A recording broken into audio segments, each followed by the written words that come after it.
Bienvenue dans L'Histoire, le podcast. Un podcast produit par le magazine L'Histoire qui fait appel aux auteurs et aux archives de la revue pour éclairer une question d'actualité.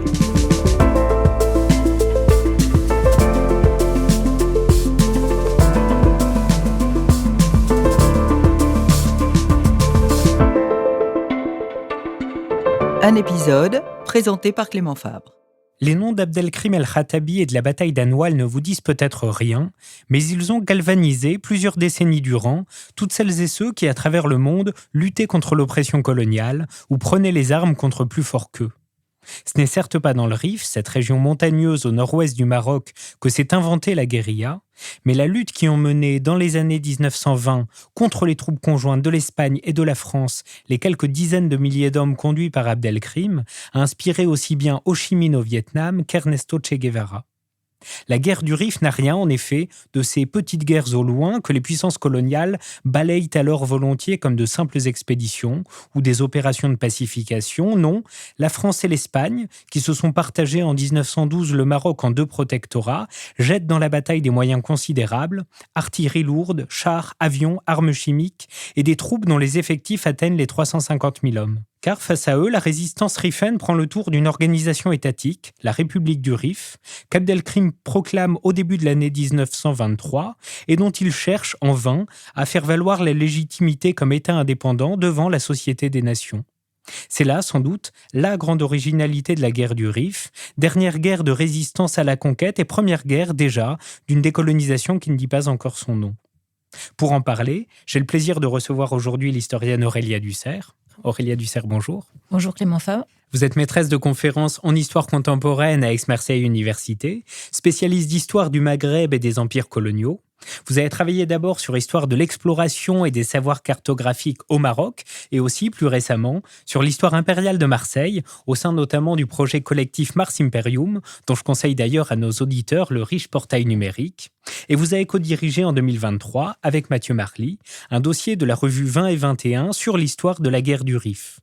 C'est sur cette histoire que vous revenez dans le numéro 110 des collections du magazine L'Histoire, consacré tout entier à l'histoire du Maroc, avec un bel article intitulé « La guerre du Rif, la résistance héroïque ». Alors, première question, Aurélia Dussert, cette guerre, on la connaît assez mal en France. La même chose est d'ailleurs vraie en Espagne, et même au Maroc, la mémoire dont elle fait l'objet est loin d'être consensuelle. Comment est-ce que vous l'expliquez ? Alors, d'abord, merci pour votre invitation. Et c'est vrai que cette guerre, elle est mal connue. Dans les trois pays qui en ont été les belligérants, il y a un peu plus d'un siècle aujourd'hui, elle a un peu, si l'on peut dire, disparu des radars après son déroulement, notamment sur la question de l'écriture de son histoire. L'historien Germain Hayache, déjà à la fin des années 70, parlait d'un escamotage de la guerre du Rif dans les productions historiques, et c'est encore un peu vrai aujourd'hui. Et d'un point de vue mémoriel, en fait, il n'y a pas non plus d'intégration de cette guerre dans les récits nationaux, comme il peut en exister pour d'autres conflits, notamment les conflits coloniaux. Si on prend le cas de l'Espagne, le souvenir de la guerre du Rif a été recouvert assez rapidement par celui de la guerre civile, qui se déclenche à partir de 1936. Guerre civile à laquelle la guerre du Rif est d'ailleurs liée. Il faut rappeler que Franco était à la tête du Tercio, la Légion étrangère espagnole, à partir de 1922, et que ce Tercio part du Maroc. Il y a aussi des continuités, des violences et des effets retour de la militarisation du protectorat espagnol à partir des années 20, la question des violences extrêmes des soldats espagnols dans le Rif. Mais c'est bien la guerre civile qui occupe la place centrale dans les mémoires publiques espagnoles, tandis qu'en France, c'est un autre conflit colonial qui a recouvert ce premier conflit colonial, c'est-à-dire c'est celui de la guerre d'indépendance algérienne, qui est considéré comme le grand conflit et qui est davantage resté dans les mémoires publiques et familiales.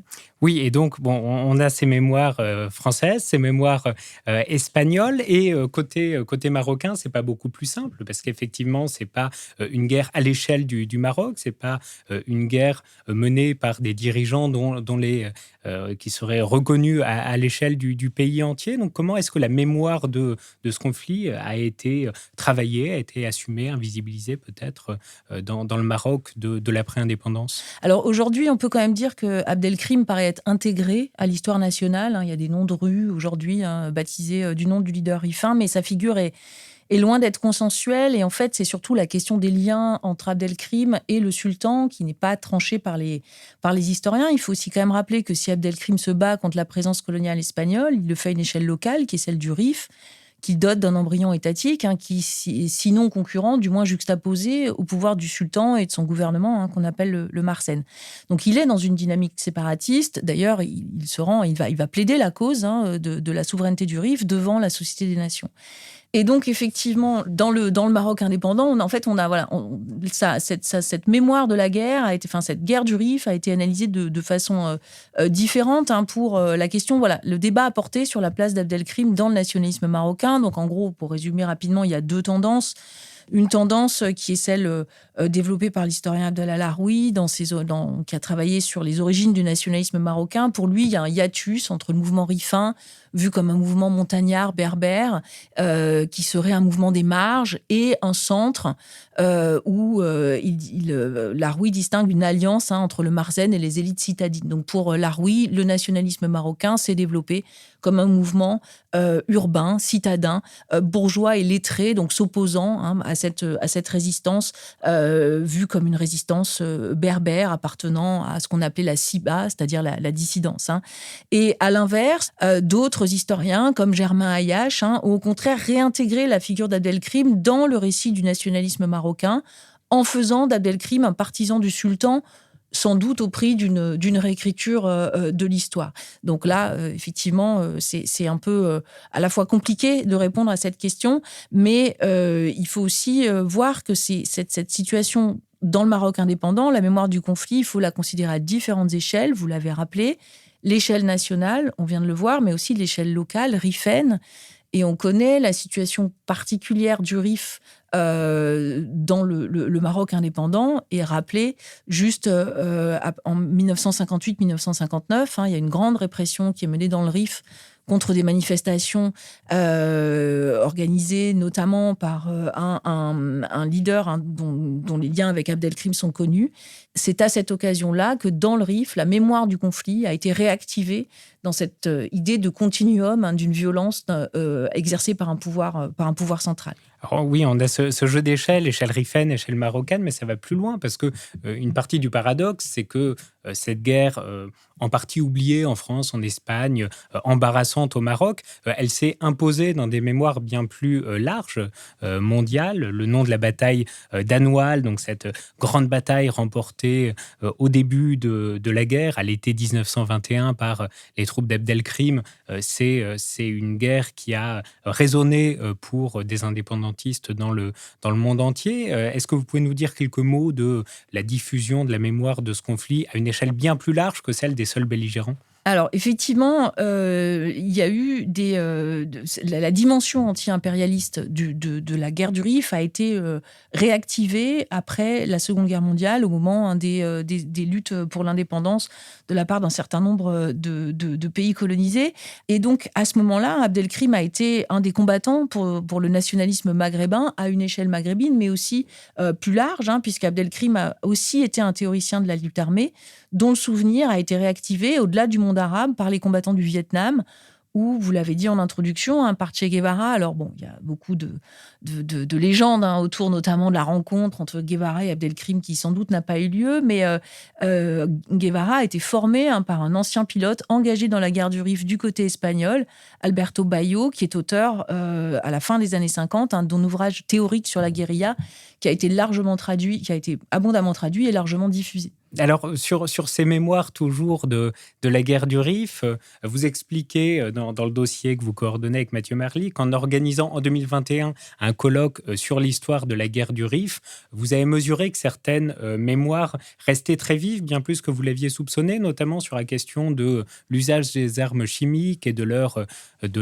effets sanitaires à long terme. Est-ce que vous pouvez nous présenter cette mémoire très localisée pour le coup de la guerre du Rif ?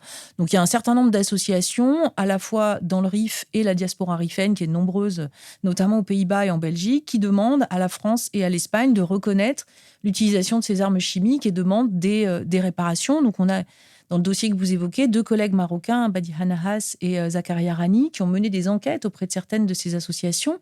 Et elles fondent leurs demandes sur les taux de prévalence de cancer qui sont aujourd'hui plus importants dans le Rif que dans le reste du Maroc. Et ces associations voient dans ce taux de prévalence élevé des cancers un des effets persistant de la guerre du Rif encore aujourd'hui. Alors, scientifiquement, ce lien entre cancer et armes chimiques n'a pas été prouvé, mais cela révèle l'idée présente dans le Rif d'un continuum de la violence coloniale pour laquelle les acteurs demandent réparation à l'Espagne, dont on sait qu'elle a utilisé ces armes chimiques, à la France. Alors là, il y a débat, c'est-à-dire qu'on ne sait pas si la France a utilisé véritablement les armes chimiques. Ça n'est pas attesté dans les archives, mais on sait quand même que Lyautey avait commandé ces armes chimiques. Et ces associations demandent aussi réparation à l'État marocain, qui est désigné non pas comme un responsable direct, mais plutôt comme un complice, pourrait-on dire, par son alliance ou sa soumission d'alors au pouvoir français, du protectorat, mais aussi aujourd'hui, dans la mesure où l'État marocain actuel n'a pas fait de demande officielle à l'Espagne sur cette question des armes chimiques. Le fait brutal est que nous avons été attaqués à l'improviste par l'ennemi le plus puissant et le mieux armé que nous ayons jamais rencontré au cours de nos opérations coloniales. Le Rif et le Djebel comptent en effet, outre les Rifins à 40 000 et les dissidents répartis sur le front, une réserve de 30 000 guerriers composée de montagnards ardents, vigoureux, habiles à manier leurs armes, connaissant admirablement le terrain difficile sur lequel ils combattent, sobres au point de pouvoir se passer des convois dont s'alourdissent nos colonnes, pourvus de mitrailleuses, de canons et d'une abondante réserve de munitions. Dans ces conditions, la tâche de nos troupes, peu nombreuses au début, ne pouvait être qu'extrêmement pénible et ingrate. On vient d'entendre un extrait des conclusions du rapport que le maréchal Pétain a adressé le 4 août 1925 au ministre de la Guerre, alors qu'il venait d'être envoyé au Maroc à la tête d'un important contingent français. Et pour documenter cette guerre du Rif, on a ce type de sources, un certain nombre de sources donc produites par les puissances coloniales, la France, l'Espagne, mais on a aussi un certain nombre de sources qui nous permettent de saisir le versant rifin de ce conflit, et notamment cet extraordinaire dossier que constituent les papiers d'Abdelkrim. Qu'est-ce que c'est, ces papiers d'Abdelkrim ? Ce sont les archives qui ont été saisies par l'armée française à Targhist au moment de la capture d'Abdelkrim, qui ont été rapportées immédiatement en France, dans des contextes là aussi spécifiques, notamment la question des influences étrangères dans le Rif. Il y avait tout ce... Oui, parce que, mais Mathieu Marly, qui analyse ce dossier, montre que si on s'est empressé de rapporter ces archives en France et s'il y a eu tout un effort pour les traduire, pour les ordonner, même des demandes de publication formulées par des députés, notamment communistes à l'Assemblée, qui évoquerait presque des aspects récents de l'actualité états-unienne, mais c'est parce qu'il y avait effectivement toutes ces questions à la fois sur le rôle de groupes capitalistes dans la guerre du Rif, en retour sur une possible traîtrise des communistes français qui auraient participé à la lutte d'Abdelkrim, toutes ces questions auxquelles on essaye de trouver des réponses dans ce corpus documentaire spolié à l'issue du conflit. Et qu'est-ce que ça nous apprend aussi, ces archives, de comment ça fonctionnait, la République du Rif ? Est-ce que c'était véritablement l'État moderne et centralisé qu'on a voulu y voir ? Alors, ces archives, elles sont un peu décevantes. C'est beaucoup des documents comptables. Il y a des titres de propriété de la famille d'Abdelkrim. Donc, en fait, elles sont intéressantes. Pourquoi ? Parce qu'en fait, elles permettent de nuancer les deux principales approches, c'est-à-dire, il y a eu beaucoup d'interrogations des historiens sur la question de la nature de cette République du Rif, la nature du mouvement d'Abdelkrim. Donc, en fait, il y a plusieurs, il y a deux visions. D'un côté, le mouvement rifin qui est présenté comme une révolte rurale, tribale, émanation de cette émanation et continuité de cette Siba, de cette dissidence inhérente à l'organisation politique du Maroc. Et puis, de l'autre côté, à l'inverse, vous avez savez, une vision qui a été portée notamment par les dirigeants rifins à l'appui de leur propagande, cette vision d'une République du Rif comme un État-nation à l'européenne, avec un soutien et un plébiscite de la population rifaine pour le combat mené contre les puissances impériales. Alors ces deux visions, elles doivent être nuancées. Il faut surtout voir en fait que le Rif, et là aussi ça bat en brèche une idée reçue, qu'on présente souvent le Rif comme étant une région en marge, à la fois très fermée, isolée, et en marge du Maroc, du Maghreb, un peu en marge du monde. Et en fait, le Rif est un espace au centre de plusieurs circulations et de plusieurs modèles. Et ce que nous montrent ces papiers, et ce que nous montrent notamment les travaux menés par Mathieu Marly sur la mobilisation des combattants rifins, sur une histoire de ces combattants rifins, c'est qu'en fait, la guérilla, la stratégie de guérilla menée par Abdelkrim emprunte à plusieurs expériences politiques et militaires. D'abord, elle est une émanation, j'allais dire, de la tribu, de la structure tribale du Rif, pour pouvoir organiser cette guérilla. La famille, Abdelkrim maîtrisait les alliances lignagères. Abdelkrim emprunte aussi aux techniques du Marzen, aux techniques du pouvoir central marocain, dans les relations avec les tribus par l'intermédiaire de caïds, nommés dans le Rif. Et puis, la dernière strate, qui est peut-être un peu plus étonnant quand on connaît pas bien l'histoire d'Abdelkrim, l'histoire personnelle d'Abdelkrim, c'est qu'il emprunte aussi à un savoir colonial, celui des méthodes de pacification des services qu'on appelait alors les services des affaires indigènes. Et il ne faut pas oublier que Abdelkrim a commencé sa carrière au service des Espagnols.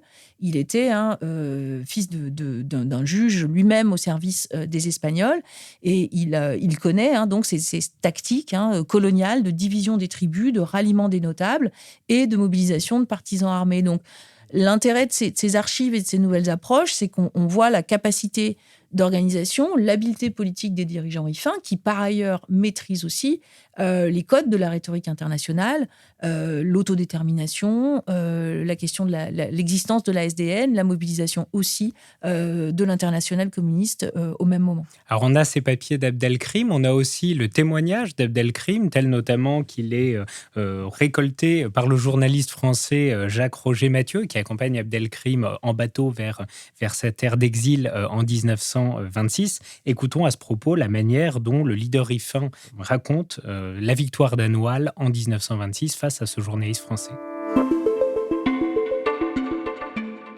Dans la matinée du 26 juillet 1921, la défaite des Espagnols apparaît inévitable. Le général Silvestre donne l'ordre d'évacuer non seulement Anoual, mais tous les postes de la région. Plus de 100 postes tombent ainsi entre les mains de nos soldats. Partout, la campagne est jonchée de cadavres et de blessés qui se lamentent et qui crient grâce. Les Espagnols se replient en désordre dans la direction de Melilla. L'enthousiasme de mes guerriers est à son comble, mais leur désir de vengeance est tel qu'il me faut les menacer de mort pour les empêcher de massacrer les blessés. Le désastre d'Anoual nous rapportait 200 canons, tant de 75 que de 65 et de 77. Plus de 20 000 fusils, d'incalculables stocks d'obus et des millions de cartouches, des automobiles, des camions, des approvisionnements en vivres à ne savoir qu'en faire, des médicaments, du matériel de campement. En somme, l'Espagne nous fournissait du jour au lendemain tout ce qui nous manquait pour équiper une armée et organiser une guerre de grande envergure. Alors, le témoignage dont vous venez de lire un extrait a été recueilli auprès d'Abdelkrim à l'époque, puisque quelques journalistes, dont Jacques-Roger Mathieu, ont réussi à accéder au leader rifin. Alors, ce récit a été édité sous le titre « Les mémoires d'Abdelkrim », mais il faut quand même le prendre avec beaucoup de précautions, notamment Germain Ayache le souligne. Ces mémoires d'Abdelkrim sont entourées de plusieurs précautions méthodologiques. Le journaliste se justifie dans une préface dans laquelle il atteste sans arrêt de sa rigueur. Il y a une attestation aussi autographique et la signature d'Abdelkrim en fin de préface. Il y a aussi des photographies aussi à l'appui du texte qui sont présentées comme autant de preuves de vérité, mais toutes ces précautions semblent justement un peu suspectes. Et l'examen de la source, notamment par Germain Ayache, en montre rapidement les limites et les reconstructions. Et il reste cependant que ce texte a un intérêt pour les historiens d'aujourd'hui, y compris les photographies qui sont à l'intérieur des mémoires d'Abdelkrim.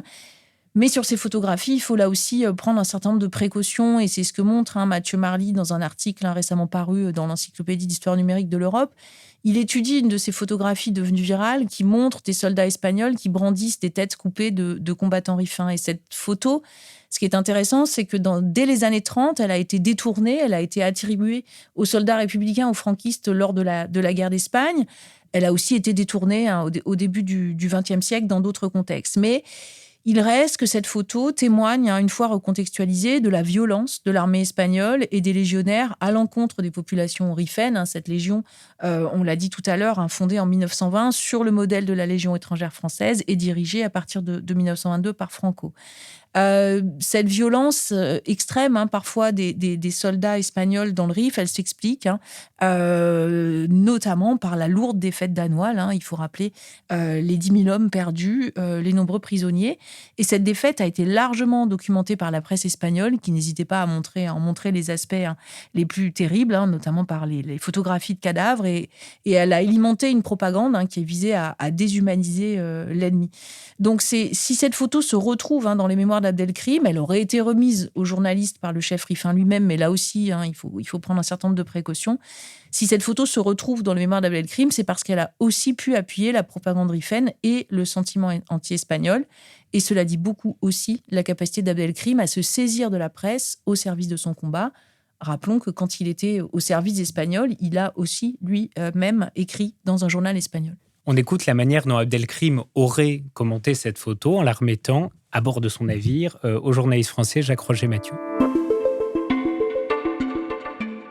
Il n'existe pas de mot assez fort pour qualifier leur cruauté sans exemple à l'égard de nos populations. Oui, tu me regardes quand je te parle de la cruauté des Espagnols. Tu penses à ce que tous les journaux ont écrit, à ce que tu as sans doute écrit toi-même, n'est-ce pas ? Eh bien, ce sont ces photographies qu'il faut regarder. Vois ces têtes coupées, vois ces yeux crevés. Rends-toi compte de la satisfaction de tous ces soldats espagnols qui entourent ces choses misérables. Et réponds, est-ce digne d'un pays civilisé ? Mais réponds donc, est-ce à ce titre qu'une nation européenne pouvait, à la face du monde, revendiquer la mission de nous apporter la civilisation ? Pour documenter ce point de vue rifin sur les guerres du Rif, on a le témoignage, on a les papiers des dirigeants, mais on peut aussi essayer de saisir cette mémoire de la guerre du Rif plus près du sol, notamment avec les traditions orales collectées à partir des années 60 par les anthropologues. Oui, alors pour saisir ce point de vue rifin, c'est vrai que c'est peut-être du côté des anthropologues qu'il faut se tourner, parce qu'ils ont... à partir des années 1920, mais surtout dans les années 1960 avec David Montgomery Hart, qui a fait des enquêtes dans le Rif. Et ces anthropologues ont recueilli des chants et des poésies, comme le long poème de Darou Baran, poème en vers, chanté par les chanteurs itinérants, et qui rapporte les premières victoires des Rifins contre les Espagnols. Les combattants des Aït Ouriarel se sont mobilisés au nombre de 1200. À leur retour, ils ont ramené 5 dépouilles de leur camp. Ô Émou, fils d'El Hadj, sur un cheval bleu. Ô cher Amar, qui du fil barbelé a succombé. Ô mon Dieu, comment pouvoir faire face à Fétouche ? Ô mon Dieu, que faire lorsqu'elle m'interrogera ? Oncle, où est mon père ? Ton père est un moudjahid. Il a été criblé par la mitraillette.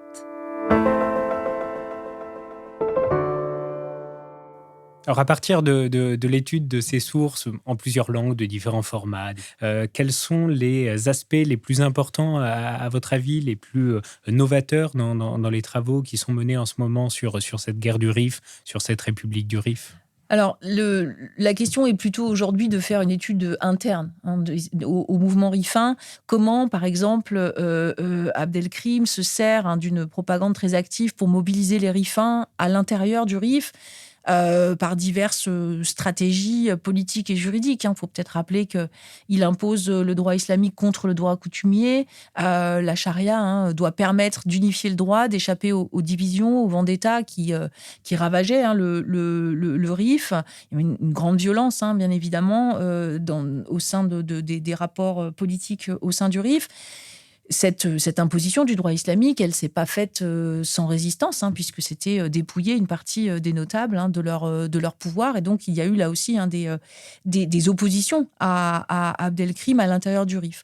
On peut aussi évoquer le fait que les chefs rifins ont aussi utilisé la mobilisation par le djihad contre l'occupant chrétien, djihad qui permet de dépasser les divisions internes tribales en désignant un ennemi commun. Donc c'est un principe mobilisateur connu de longue date dans le Rif, dans la résistance aux Espagnols et aux Français au XIXe siècle. Donc en fait, ce qui est important, ce qui est intéressant, c'est cette imbrication de différentes échelles. Ce mouvement rifin qui est évidemment un mouvement de résistance aux puissances coloniales espagnoles et françaises, mais il est également un mouvement de résistance aux dissensions internes des populations rifaines. Donc c'est peut-être comme ça, aujourd'hui qu'on le lit, c'est à la fois une guerre militaire, au sens militaire du terme, qui oppose des armées européennes régulière à une petite armée riffaine qui encadre des partisans armés, mais c'est aussi une guerre au sens politique du terme, menée par les dirigeants rifains contre et avec ces populations riffaines pour maintenir l'unité d'un mouvement qu'il essaye de centraliser par un début de processus d'étatisation inachevée et étatisation, surtout sur une période très courte, entre la proclamation de la République du Rif au début de l'année 1923 et la reddition d'Abdelkrim en mai 1926. Étatisation inachevée, parce que cette histoire, elle finit sur une défaite. Comment est-ce que ça se finit, cette histoire, pour le Rif, mais aussi pour les différents belligérants? Cette histoire, elle se termine mal pour les Rifins, puisque à partir de 1925, la France engage des moyens, des hommes, du matériel, sous la direction de Pétain, qui est envoyé par le gouvernement français pour remplacer Lyautey qui était jugé trop timide, et surtout Lyautey qui ne voulait pas s'engager dans cette guerre dont il estimait que ce n'était pas celle de la France, et Lyautey qui avait d'ailleurs un mépris certain pour les Espagnols. Donc on a à partir de 1925 une inégalité très forte de moyens. Les Européens, les Espagnols et les Français engagent toutes leurs forces dans la bataille pour vaincre cette résistance riffaine dont il faut quand même signaler la capacité de résistance, l'utilisation du matériel militaire récupéré sur les Espagnols. Cette résistance qui a surpris les Européens. Il faut quand même signaler que Abdelkrim fait aussi face à la défection de tribus qui, par ailleurs, étaient manipulées, on peut dire, par les services des affaires indigènes espagnols qui essayaient aussi de les retourner. Donc, 1926, Abdelkrim choisit de se rendre aux Français plutôt qu'aux Espagnols. Donc, c'est évidemment la fin de cette guerre du Rif, ce qu'on appelle la pacification, qui est évidemment un autre moyen de faire la guerre, se continue quelques mois encore dans le Rif. Du point de vue du protectorat français, c'est la fin de la période Lyautey, puisque Lyautey, dont la métropole essayait depuis un petit moment de se débarrasser, Lyautey finit par démissionner. Donc, les historiens y voient la fin de ce premier protectorat sous l'égide de Lyautey. Et puis, du côté espagnol, on connaît la suite, la victoire des troupes menées en partie par Franco et de ces troupes constituées par la Légion étrangère espagnole. Ce sont celles qui partiront du Maroc au moment du déclenchement de la guerre civile en Espagne. Merci beaucoup Aurélia Dussert. Merci à vous. Et merci à vous d'avoir écouté l'Histoire, le podcast. Retrouvez l'article d'Aurélia Dussert et beaucoup d'autres encore, agrémentés de riches cartes sur l'histoire du Maroc, dans le numéro 110 des collections du magazine L'Histoire, ainsi que sur le site internet l'histoire.fr, avec l'ensemble des archives de la revue depuis sa fondation en 1978. Cet épisode a été préparé par Clément Fabre, avec l'aide d'Anaïs Fléché, de Valérie Hanin et d'Héloïse Kolebka. À la lecture, Valérie Hanin. Au son, à la musique et au montage, Lucas Filippo.